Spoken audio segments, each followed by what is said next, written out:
दोस्तों, जिस विरह का शीर्षक मिलेगा काल का महाजाल। कैसन कहानी है, बात इतिहास से मिली, लेकिन हमारे बनारस काशी की ये बात है। जिस काशी में इंसान नहीं देवता तरसते हैं जन्म लेने के लिए, उस भगवान भोलेनाथ की नगरी काशी की ये बात है मास्टर। कहना के तनी स्वर देखिए वो मास्टर।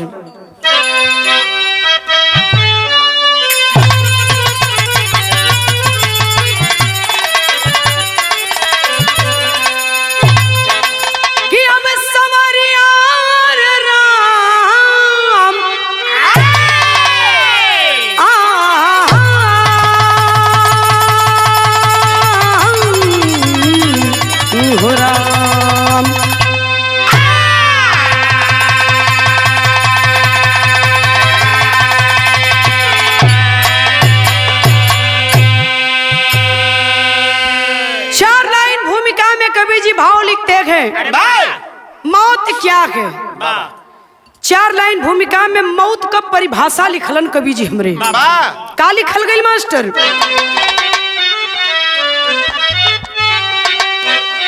तो मौत है महबूबा साथ ले जाएगी, जो भी आया यहाँ उसको निश्चित है जाना, इस भी शीश को है झुकाना पड़ा, मौत के आगे चलता न कोई बहाना, दिन ढलेगा तो हर हाल में रात होगी, अरे कटु सत्य नियम प्रकृति का पुराना, अरे हिले रोजी रोटी बहाने मौत है, सिया राम कहता है सारा जमाना।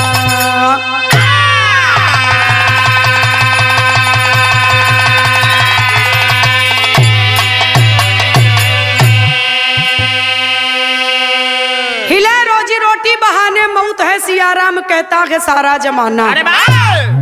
लोग कहला हम ना कहथिला, ये हम ना कहती भैया हाथ जोड़थिला, पुरनिया कलमों की हिले रोजी बहाने मौत जे कराए जाई जहाँ जब जौने रूप में ओके ले जाई।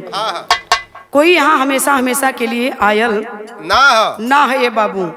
एक लाइन यहाँ बड़ी सुंदर गजल है मास्टर, गीत कवन।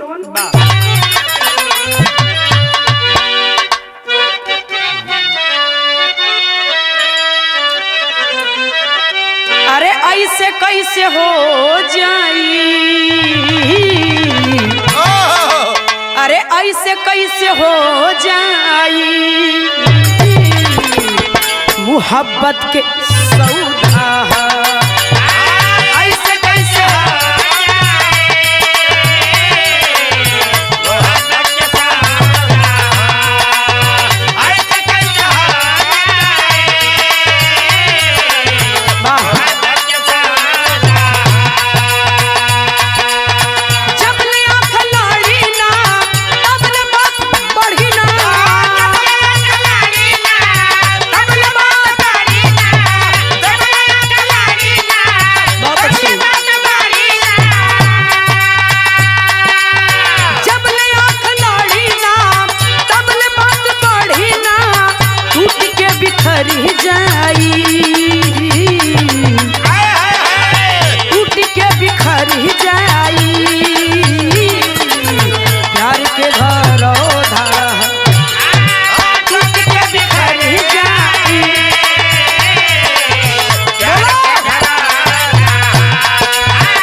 ए लाइन पर बिरहा सुने वाले हमरे बिरहा के प्रेमी लोग जरा ध्यान दी है लाइन पर का लिखल गई। अरे जिंदगी गुजरती है, अरे जिंदगी गुजरती है, मौत के ही साया में जिंदगी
है मौत के की साया में, आदमी उलझता है मोह मद और माया में।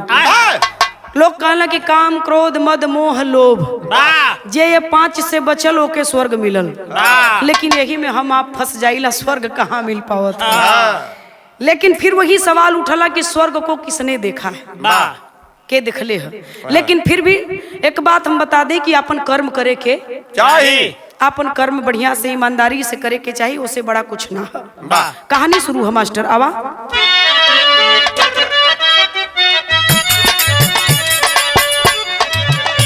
काशी नरेश विक्रम सोए थे रात में, एक चोर चला चोरी करने के घाट में, किले के अंदर घुसकर स्थान लिया है, रानी भी आ रही है अनुमान किया है, पकड़ न जाऊं देखता पर्दे की आड़ी से, आया है एक मेढक उसी के वाड़ी से,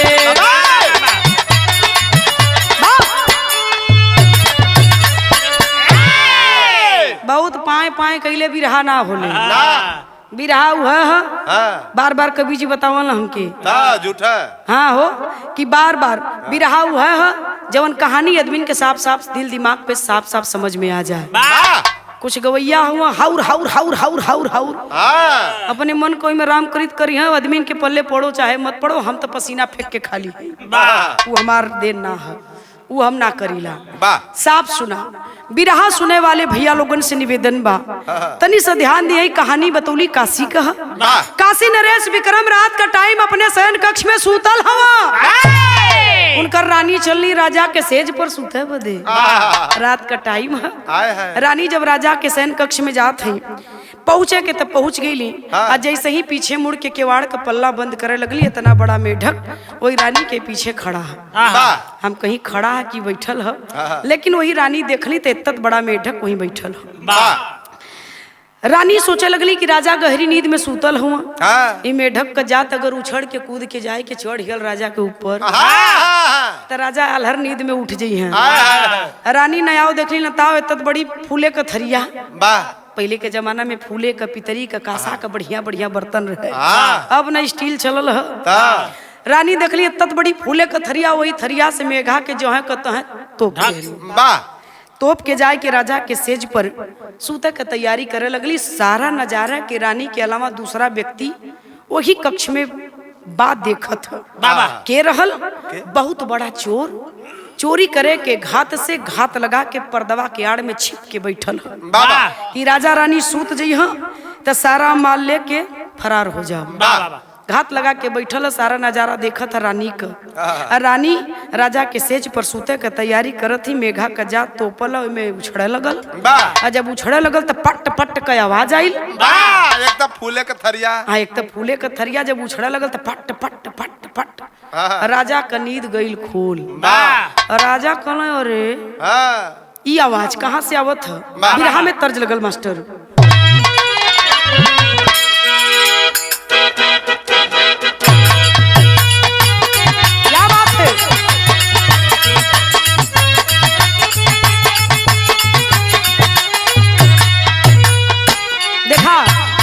हर गीत के पीछे भाव होला, कुछ न कुछ राज होला। कोनो लड़की का बियाह भइल, ससुरे गईल, माई फोन मिला के पूछत है कि का हो बिटिया कैसे हो, लड़किया कलस की माई पूछ मत, सुन का सुनावत है। तोहरा पुन प्रताप से यही जा बड़ा मजे में पानी हो,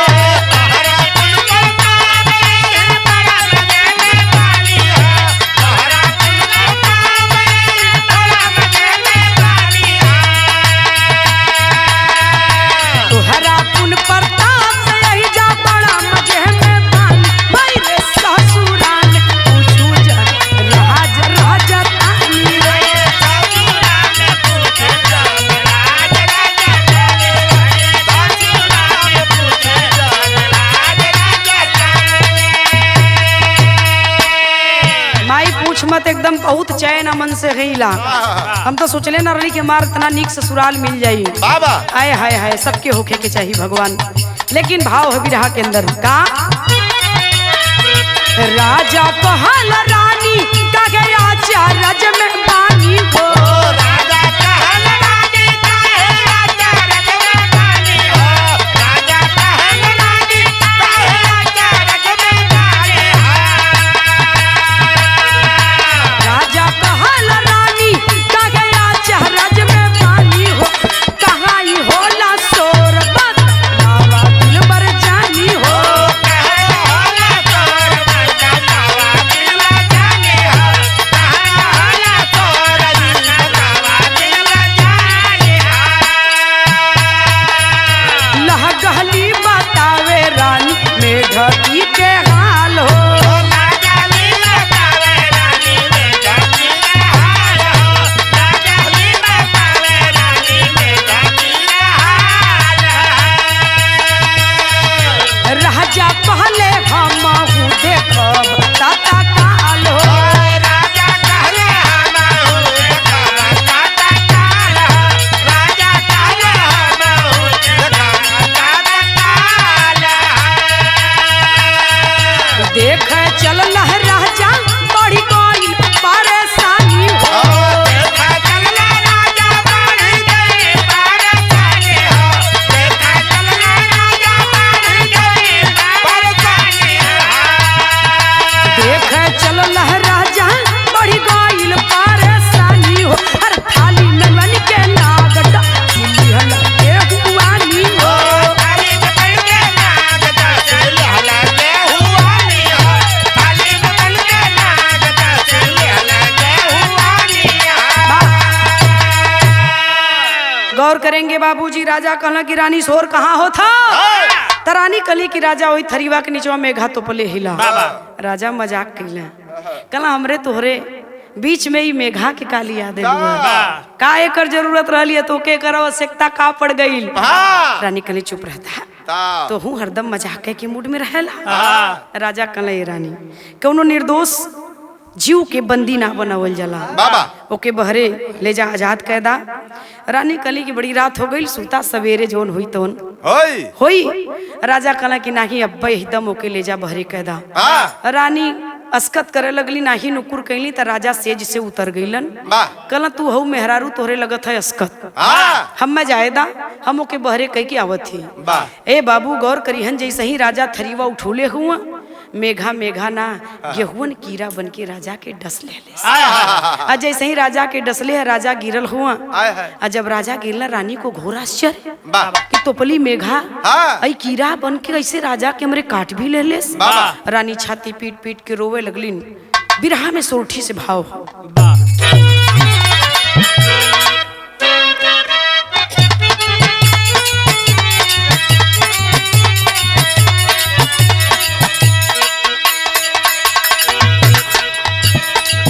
रोवे महारानी लइके साजा ना कलसिया रे साजा ना कलसिया नयनन से बारा से लोरन हो रानिया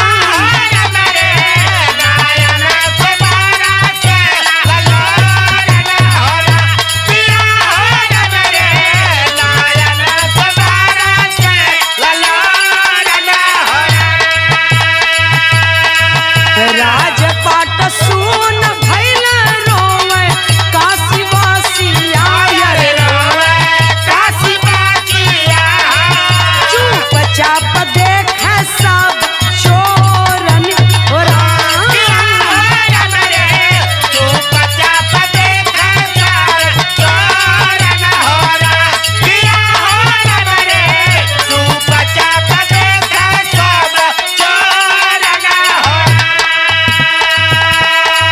हीरा बन के राजा के काट लेलस। कुछ है समय बीतल राजा काशी नरेश विक्रम की मौके पर मौत हो जाती है। रानी लेकर के लाश राजा का रोवत ही रोवाई सुन के पूरा महल में लोग जुटल हुए। लेकिन गौर करें काटले के बाद उस सर्प कैलस का मास्टर कुछ देर बाद नाग सत्यनाशी आए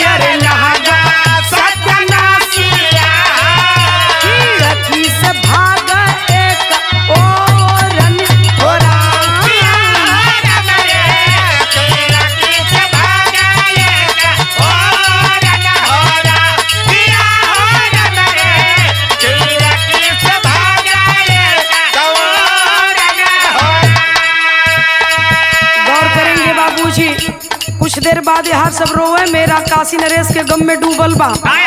यार कीरा काट के खिड़की का रास्ता पकड़ ले है, भागे शुरू कैले। सारे नजारे को पर्दे के पीछे बैठा चोर देख रहा है। रानी तो पली मेघा राजा उघारा गई थरिया तई कीरा काट लेलस। काशी नरेश का मौत हो गई। बड़ा दिन चोरी कैली हे मन, लेकिन ऐसा नजारा जीवन में ना देख ले रही है। वो चोर कैलेस का मास्टर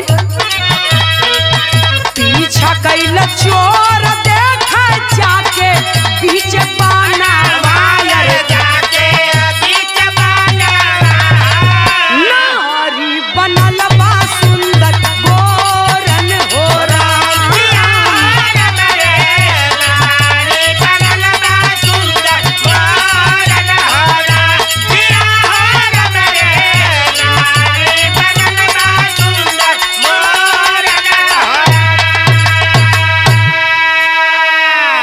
करेंगे बाबूजी। जब चोर पीछा कैलस के चल के कर पता लगाई कि आखिरी सर्प बन के राजा के काट लेहलेस भागत है। बड़ा दिन चोरी केली, लेकिन ऐसा नजारा ना देख ले रही है। एकर पीछा करब आखिर सच्चाई का है। जब चोरवा हुई भीड़ का फायदा उठाए के कीरवा का पीछा कैलस तो जंगल में पहुंचल है। और जब जंगल में पहुंचल तो कीरा कीरा ना रूप बदल ले, सुंदर नारी का रूप बना। और जब सुंदर नारी का रूप बनौले है पंचो, देखलेस चोरवा अवाक हो गल कि अरे सर्प बन के राजा के डसलेस। मेढक बन के महल में प्रवेश कैलस, सर्प बन के राजा के डस लेहलेस। आ जंगल में आइल तो सुंदर नारी का रूप बना लेलेस, छेक लेहलेस। छेक करके रास्ता एक बात कहल चाहत है। बिरहा में तर्ज बदल गई मास्टर।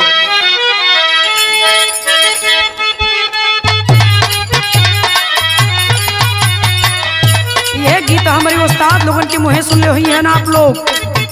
का गावे उ लोग, अरे का पागल आ गइलू ना मोरी आइया, का बौरा गइलू का पागल आ गइलू ना मोरी आइया, का बौरा गइलू का पागल आ गइलू ना मोरी आइया, का बौरा गइलू। अरे का पागल आ गइलू ना मोरी आइया, का बौरा गइलू। हम तो खुदे रहिला बहुरहिया, हम तो खुदे रहिला बहुरहिया, अय्या का बहुरा गइलू हो। हम तो खुदे रहिला बहुरहिया, का बहुरा गइलू। हम तो खुदे रहिला बहुरहिया, अय्या का बहुरा गइलू। लेकिन बिरहा के अंदर कवि जी लिखत हुआ मास्टर साहब का, कहवा तू जइबू ना ये धनिया, कहवा तू जइबू हो। कहवा तू जइबू ना ये धनिया, कहवा तू जइबू। बहुत अच्छे। कहवा तू जइबू ना ये धनिया, कहवा तू जइबू ना। कहवा तू जइबू ना ये धनिया, कहवा तू जइबू हो। हम तो देखी तोहार कर दनिया, हम तो देखी तोहार कर दनिया, धनिया कहवा तू जइबू हो। हम तो देखी तोहार कर दनिया, धनिया कहवा तू जइबू हो। हम तो देखी तोहार कर दनिया, धनिया कहवा तू जइबू हो। बोल बड़ावा छोर। छेक के द्वार कलश किया है सुंदर नारी, मेढक बन के राजा के महल में तूने प्रवेश किया। सर्प बन करके काशी नरेश विक्रम को डस लिया, राजा की मौत हो गई। और जब जंगल में आई तो सुंदर नारी का रूप पकड़ लिया। आए बहरूपिया कौन है तू, कौन है, साफ साफ बता दे क्या है तेरा नाम। बह का भेल मास्टर, का नाम के कर दुलहिनिया,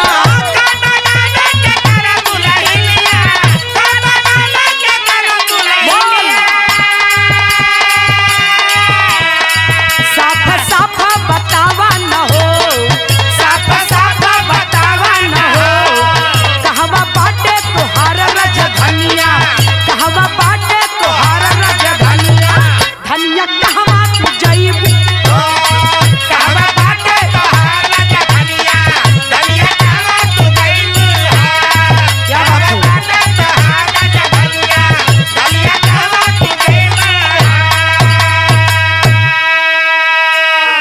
करेंगे बाबूजी। बोल पड़ा हुआ छोर, आखिरकार कौन है तू? साफ साफ बता दे, कहाँ की रहने वाली है, क्या नाम है तेरा? और क्यों तूने काशी नरेश विक्रम को मारा? आखिर तू कौन है?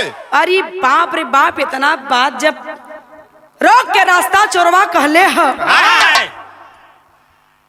जब इतनी बात सुन ले चोरवा का पलट करके देखले चोरवा के, पलट के देख के ठट्ठा मार के हंसे लगल सुंदर नारी। हंस करके कह देती है कि हट जा मेरे रास्ते से, हट जा मेरे रास्ते से, हट जा मेरे रास्ते से।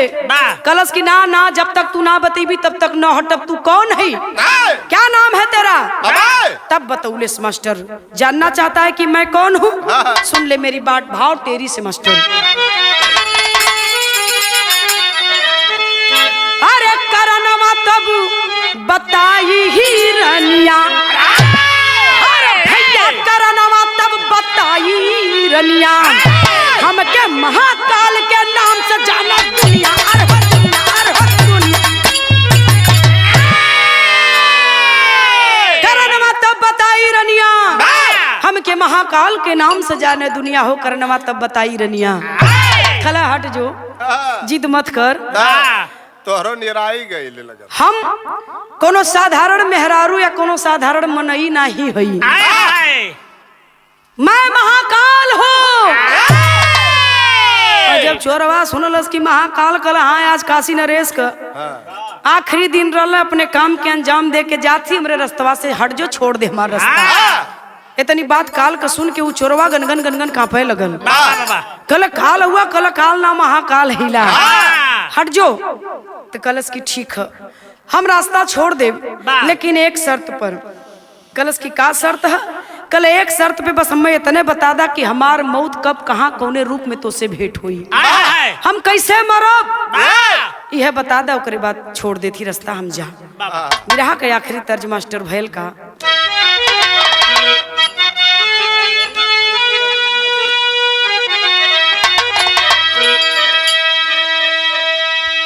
फिर बतावे चलत हिला कि गीत बड़ी पुरानी है, पुरान पहले का गवैया गाँव में स्वर्गीय रामदेव गुरु, बुल्लू गुरु, ये लोग गौला गाय के गईला। तहु गा के जा। नहीं भैया ऐसा मत। अरे घरे हाँ जाब, उम्र समय से न जाब हो कि अब्बा मुआ दे, उम्र समय थोड़े देखे के। ऐसे मत कहा भैया। आवा तनी तो कौन गीत हो?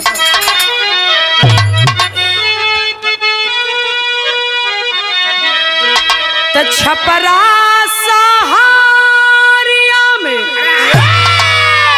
अरबी के लाचा रखवा देवर जोगिर भई।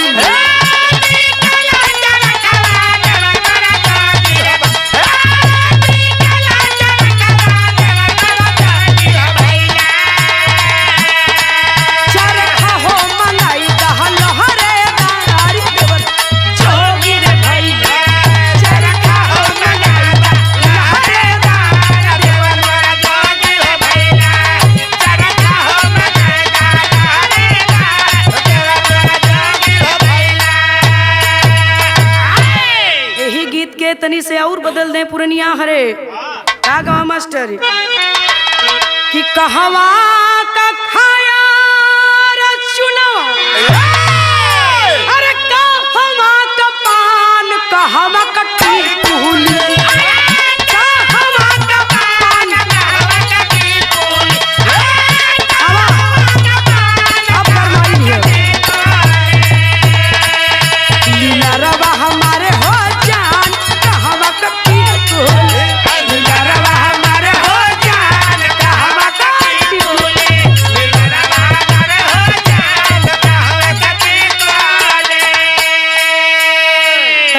जवाब दे कि आरा का खैर चुनवा, बनारस का पान, हुगली कट्टी कुली, लीलरवा मारे हो जान।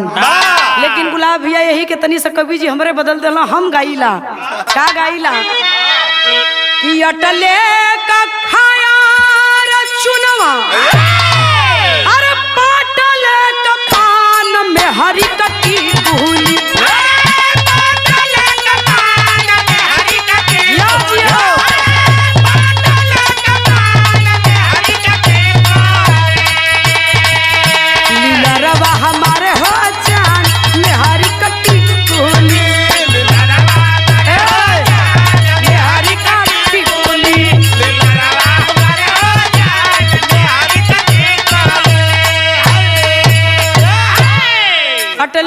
खैर चुनवा पटले कपान। अच्छा पटत था दिन भर में हमार तू खाला हम तुहार खा ली। आ अटत था 10 बीड़ा घुलाए के घुमा और ना अटत था 1 बीड़ा के शंभू भैया मोहाल हो। ए लिए लिखलन बारे कवि जी, लेकिन भाव है बिरहा के अंदर मास्टर का लिखल गई। अरे रूपवा बदली के बोला अरे काल देख छनवा कमगी बधनवा करी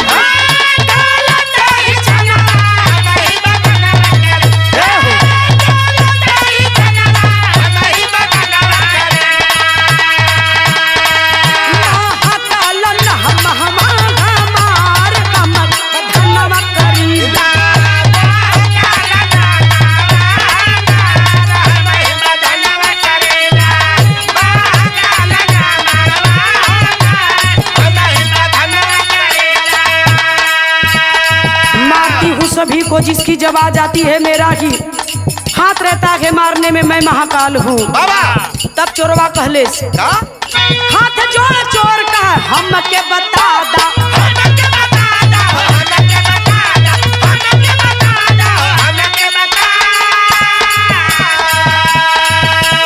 कोई समरब साफ साफ समझाएगा कैसे मैं करूंगा किस रूप में आओगी।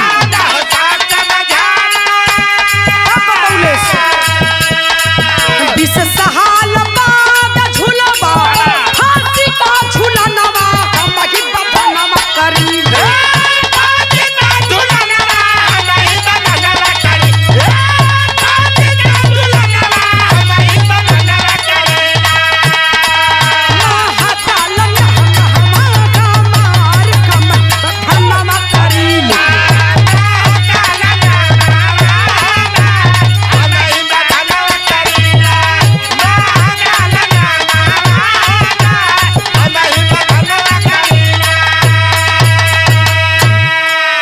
कलश की सुनो, यही जानना चाहते हो कि मैं तुम्हें कब मारूंगी, कब तुम्हारी मौत होगी, कब तुम मरोगे, किस रूप में तुम्हारी मुझसे मुलाकात होगी, यही जानना चाहते हो। कलश की हाँ सरकार।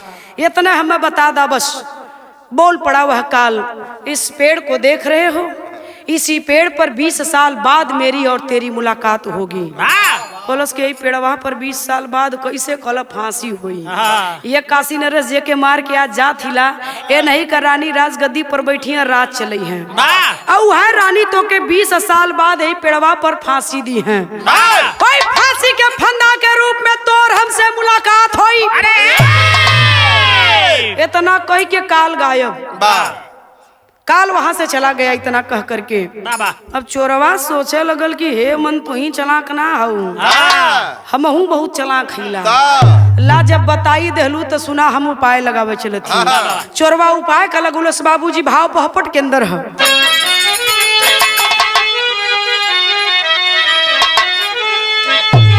अरे मौत के डर से चोर बसा, अरे परदेश देश को छोड़ दिया, तो बाकी जिनकी वही बिताया, शेष देश को छोड़ दिया।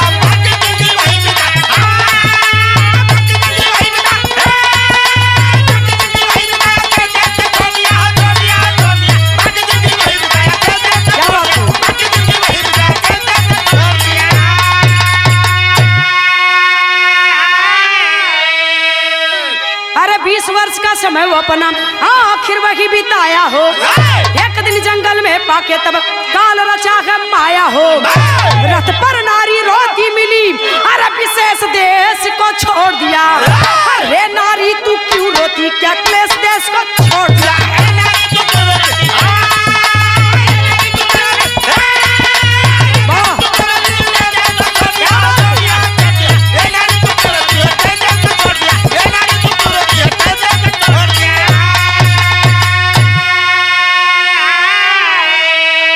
चोरवा लगा दहलेस बुद्धि की जब बता दहलेस के पेड़वा पर 20 साल बाद फांसी हुई। एजा हमार मौत है पेड़वा पर, तो हे मन नहीं यहाँ रहब न हमार मौत होई। मौत के डर से चोर बसा परदेश देश को छोड़ दिया, बाकी जिंदगी वही बिताया, शेष देश को छोड़ दिया। आई हो बाबू छोड़ के काशी चल दहलेस महाराष्ट्र की धरती पर। चोर रहबा करल, चोरी करना उसका पेशा था। महाराष्ट्र के धरती पर पहुंच गल, चोरी करे लगल। चोरी करते करते करते करते बहुत बड़ा सेठ साहूकार बन गए। तो देखा यही जब हम बतावे चला थे कि जब बहुत बड़ा सेठ साहूकार बन गल धन अपार हो गया। तो जब धन बढ़ला तो आदमी का मन भी बढ़ला, धनवान हो गल, छोरो बहुत बड़ा सेठ हो गए। धन इतनी अकूत का ओकरे हो गई कि ओकरे समझे में ना आवे कि का करी। एक दिन यही तरह जंगल में निकलल सैर सपाटा करे बदे, घूमत घूमत जंगल के बीच घनघोर जंगल में पहुंच गयल। थकल है, बैठल, फिर उठ के चले लगल। तबले एक सुंदर मेहरारू नजर पड़ गई। मेहरारू के ऊ तनी खराबो रही है, देखिए आदमी एक बार कहीं हाँ तो हेव, हाँ तो हेव। देखले चोरवा वो जंगल में अकेला मेहरारू घुसकत घुसकत घुसकत घुसकत अगरे लग गेल। पहुंचल महाराज, जाए के कलश के जंगलवा में अकेला का करत हूँ? जंगलवा में का करत हो? अकेला हो कि और कोई है? अरे बाप रे बाप, तो मजाक के मूड में, लेकिन वो मेहरारू मजाक के मूड में ना, वो सीरियस है। पकड़ के कलाई लेके गई कलश की जंगलवा में, अकेला ना हिला। पकड़ के लेके कलाई गई कहाँ? ओकरे पति का लाश बगले में रख ले, लेके अपने पति के लाश के लगे गई। कलश की देख लाई हमार पति हुआ मर गल हुआ। कल कैसे मरल, के मरलस? कलश की कातिल कत्ल कई के फरार हो गयल। अगर अबला के मदद करल चाहत हुआ तो वो कातिल के पकड़े में हमार मदद कर जान जाप की बहुत बड़ा मर्द हुआ। मर्द रही तब बात लग जाई हो बाबू। लग गई बात। कलश की चल कहाँ के हार गयल है, दौड़ल है, कल से ना पैबा। कलश कैसे? कलश की आवा रथिया में हमरे बैठ जा और चल के ओके दौड़ा के पकड़ल जाई। यही दिशा में गयल है। चोरवा न आओ देखलस, न ताव, न सोचलस, न समझलस। वही में बैठल लेके रथिया, वो रतिया चलल हिय, वही में अपने पति का लाश ले ले है। तब भाव आल्हा से लगल मास्टर।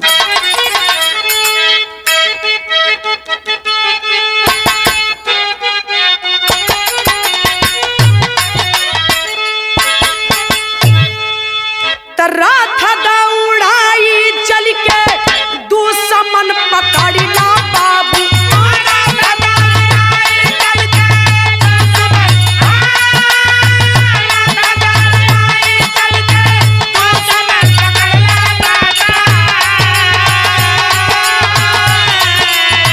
चढ़ा चोर राथा ले अब हरसा,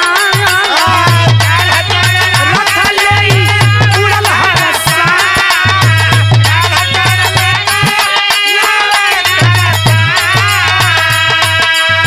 कुछ भी समझ नाही पावले बचोरवा बाप। कुछ भी समझ नहीं पावले, कुछ भी समझ नहीं पावले बचोरवा भैया। काशी की नगरिया में रात गई, काशी के नगरिया में रात गया, काशी के नगरिया में रात गया। जे वही जमीनिया पर रखल यरिया बाबू। वही जमीनिया पर जमीनिया पर रखल पैरिया बाबा। औरत के लाश देखी गईलन घबरा, औरत के लाश देखी गईले घबरा, औरत के लाश देखी गईले घबरा।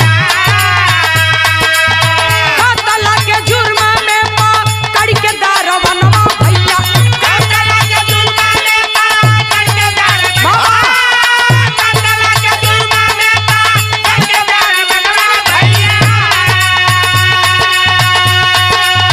पेश कैल रानी साहेबा के धीग जानना, जग गइल रानी बाटे जाने जीवना, जग गइल रानी वाले जाने जीवना। सगरी कहानिया बतावे आज चोरवा बाबू। सगरी कहानियां बतावे आज, सगरी कहानियां बतावे आज चरवा। सुनी के कहानी रानी कहेली चेताय। तई सब बात के समझ लाए बाबू। अब कहानी है तनी से सीरियस हो गई। रथिया में लेके बैठल जरूर वो चोरवा के रथ लेके चलल। और जब रथ लेके चलल बाबू, लेहले लेहले लेहले लेहले रथ वो महाराष्ट्र के कोलाबा जंगल से चल आई लो कातिल के तलाश में। कहा? काशी के धरती पर। काशी के धरती पर आए के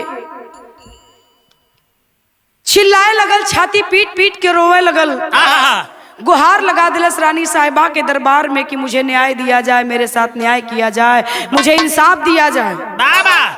रानी को खबर लगा, रानी ने कहा दरबार में पेश करो, उसे न्याय मिलेगा। और जब दरबार में पेश भइल, छाती पीट के रोवे लगल। रानी कलीन, कौन तेरे पति का कत्ल किया है? कौन कातिल है? किसने इसकी हत्या की है? कलश की रानी, मेरे पति का हत्यारा कहीं दूर नहीं, आपकी आंखों के सामने है। कौन है? जानत हुआ के बतौलेस? कलश की रानी साहिबा, मेरे पति का हत्यारा कोई और नहीं, मेरे पति का हत्यारा ये है, इसने मेरे पति का हत्या किया है, ये कातिल है, इसको सजा दीजिए, मुझे न्याय दिया जाए। अब तो चोरवा का हवा खराब। कलश की अरे इशारा करत है हमरे तरफ, हम एके न जानत बाड़ी, न करे आदमी के जानत बाड़ी, न एकर हत्या कैले बाड़ी। हम चलली एकर मदद करे बदे, कलश कातिल के पकड़े में मदद करे चलली, वहां से ले आईली। हाँ अलिया के हमी के दोषी बना दे, हमी को गुनहगार बना दिया इसने। हाथ जोड़ के चोरवा कलश की रानी साहिबा, हम तो एक जानत तक ना ही, कत्ल कैल तो दूर का बात है। रानी कली की हर गुनाह करने वाला गुनहगार यही कहता है कि मैंने गुनाह नहीं किया है। तुमने गुनाह किया है, तुम्हें सजा मिलेगी। भरे दरबार में तुरंत रानी आओ, न दिखली न ताओ, तुरंत फांसी का हुक्म दे दे। कली बहुत जल्दी से कल हम फांसी चढ़ा देंगे, देर नहीं करेंगे न्याय देने में तुझे, तू अबला है, घबरा मत। रानी ने भरे दरबार में फांसी का हुक्म दे दिया। चोरवा कलश की, हे मन, हे रानी, जवन गुनाह हम ना कैले इला, ऊ गुनाह का सजा हमके आप देवे जात हो। तो एक बात हमार सुनला, हर मरे वाली के कुछ इच्छा होले, तब तो हमके आप काल फांसी दे ही देबू, लेकिन हमारी इच्छा कि 2 मिनट हम आपसे अकेले में बात करना चाहती, यही मेरी आखिरी इच्छा है आपसे बात करने की। रानी ने इशारा किया, मैदान खाली हो गया। कलीन बोलो, क्या कहना चाहते हो? कलश की रानी साहिबा, याद कराऊ दिन जौने दिन राजा के सैन में, राजा के वो सैन कक्ष में सूते जात रहलू, तोरे पीछे पीछे इतना बड़ा मेढक आयल, ओके थरिया से तोप देलू। राजा के बचावल चाहत रहलू कि शोर हुई तो राजा उठ जिये। राजा वो जिया के सुन के पट पट जब मेघवा उछड़े लगल तो आवाज आई। राजा का नींद खुल गई। राजा का न बहरे कैदा ना कैलू। राजा कहला जैसे ही थरिया उठल राजा के, वो मेढक ना गेहूं कीड़ा बन के डस लेलस, राजा मर गेलन। रानिया वहाँ की तू कैसे जान गईला? ये बात तो वो सैन कक्ष में हमरे अलावा कोई ना जानला, राजा मरी गईलन, लेकिन तुम कैसे जान गए? कलश बहुत बड़ा चोर रहीला, और वो रात तोरे सैन कक्ष में हम पर्दा के आड़ में घात लगा के बैठल रही कि तू दोनों परनी सुजीबा तो सारा माल लेके फरार हो जाओ। ए रानी, जब राजा के कीड़ा काट लेहलस तू रोवे लगलू, पूरा लोग जुट गईलन वही भिड़िया में। जब कीड़वा काट के खिड़की से भागे लगल तो हम वही कीड़वा का पीछा कर लेली। अब पीछा के लिए जंगल में एली तो वो कीड़ा ना सुंदर नारी का रूप बना ले। पूछली कि कौन हो, क्यों ऐसा करके जा रही है, तू रूप बदलने वाली है, रुपया कौन है? तब वही समय बतौलस कि हम काल हिला, आज काशी नरेश विक्रम का मौत रही, मार के जात हिला, हमार रास्ता छोड़ दे। ना छोड़ली, जिद कैली। एक ठे बात पूछली कि हमार मौत कब कैसे हुई, कौने रूप में तो से हमार भेंट हुई? तो बतौले रहल कि 20 साल बाद यही पेड़वा पर तो के यह रानी फांसी दे दी है। हम भुलाए गेली कि काल नाग पंचमी का त्योहार है, और काल नाग पंचमी का दिन 20 साल ओके कहले ही बात हो जाई, और 20 साल एकर मतलब बीत गला, हमार मौत आए गई है, मैं कोई बचा ना सकला। यही मौत से डर हम चल गेली काशी छोड़ के महाराष्ट्र के धरती पर, लेकिन हमके पता ना रहल कि हमार मौत हमके वहां से खींच के काशी लेके आई, जहां हमके मरे के अब कोई बचा ना सकला। लेकिन सच्चाई तय है रानी कि हम ओके जानत तक ना गईला, मारल तो बड़ी दूर की बात है। लेकिन आज हमके ही बात आभास होगल सही कहले हुआ पुरनिया की हिले रोजी बहाने मौत। बाबा और आज वो कहावत सत्य हुए जात रानी, तोहू फांसी का हुक्म दे देलू, लेकिन सच्चाई है कि हमने गुनाह नहीं किया है। बाबा मैं बेकसूर हूँ, मैंने कोई गुनाह नहीं किया गे रानी साहिबा। हम चिल्ला चिल्ला के छाती पीट के बात के कहती, लेकिन तोहरे समझ में ये बात ना आई। तोहार दोष ना गा, दोष वो हमार है कि अब हमें मरे के हमार मौत काल हो गई। मरना है तो मरना है रानी साहिबा, बस यही मुझे आपसे कहना था। मैंने आपसे कह दिया, अब मुझे आपसे कुछ भी नहीं कहना। बाबा रानी को घोर पश्चाताप हुआ बाबू कि एकर बात सही है, कहीं ऐसा तना कि हम गलती करे जाती। बोल पड़ी रानी साहिबा, तू निर्दोष है, तेरी बात में सच्चाई लग रही है, तुझे फांसी कल होगी, लेकिन ओ में हम संशोधन करब। अब रानी काशी नरेश का पत्नी संशोधन करे चलल हईन बाबू। फांसी में का संशोधन करत हईन, खड़ी के आखिरी लाइन है।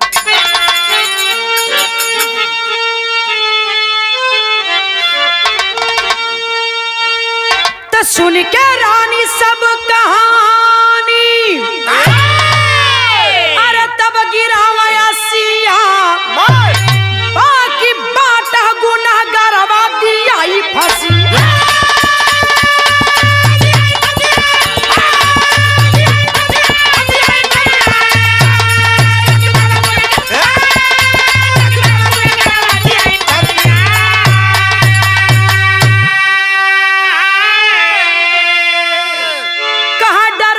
कच्चा धागा तुहरे गले में डलाई हो, अब फर्ज पूरा होई तुहर जान बची जाई हो। कोई हमके भी बनावे, अरे नाही पाई दोसिया। गौर करेंगे बाबूजी। रानी कली की संशोधन करब तो के फांसी जरूर हुई, चूंकि हम भरे दरबार में फांसी का हुक्म दे चुकल हिला। तुझे फांसी होगी जरूर, लेकिन मैं तुझे बचा लूंगी।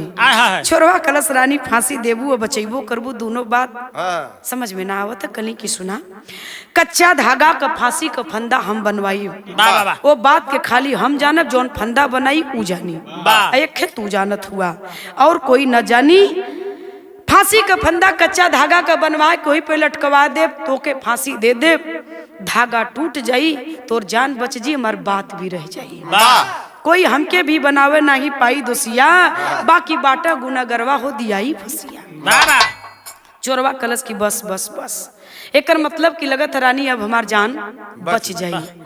रानी कच्चा धागा लटकवा देली फांसी का फंदा बनवा करके बाबूजी। और वही फांसी के फंदा पर चोरवा के बाबू लगा गल, लटकाए गयल, और लटकाए के जल्लाद पकड़ के खींच देहलन। और जब खींचलन तो भयल का, तब फांसी का फंदा कच्चा धागा का बनावली हो, अब फर्ज पूरा करे खातिर चोर के झूलावली हो। मरिगा चोर बनल काल, अरे कच्चा धागा रसिया। मरिगा चोर बनल काल, कच्चा धागा रसिया, बाकी बाटा गुनाह गरवा दिया ही फंस।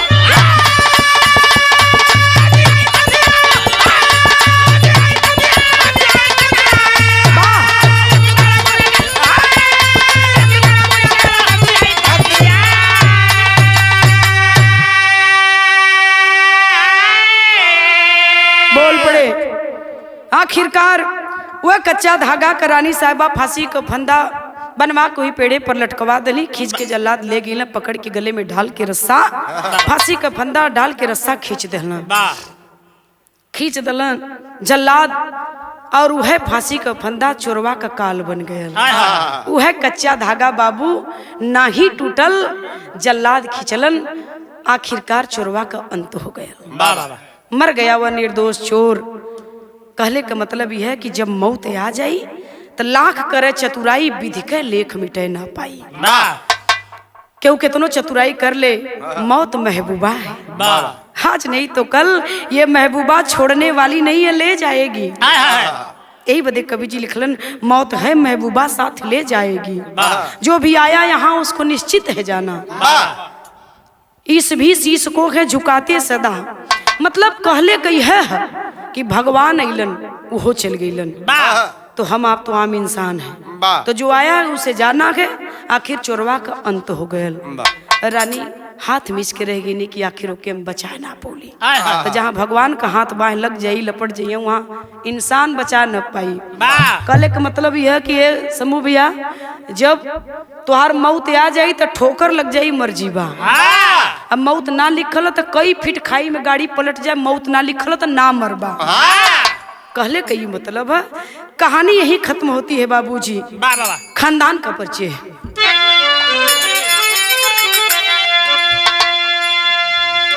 गुरु बिहारी गुरु रमन ऐसे थे इसी वतन में। अरे श्यामा सीताराम भरत जी विश्वनाथ के मन में तऊ हो कह रनमा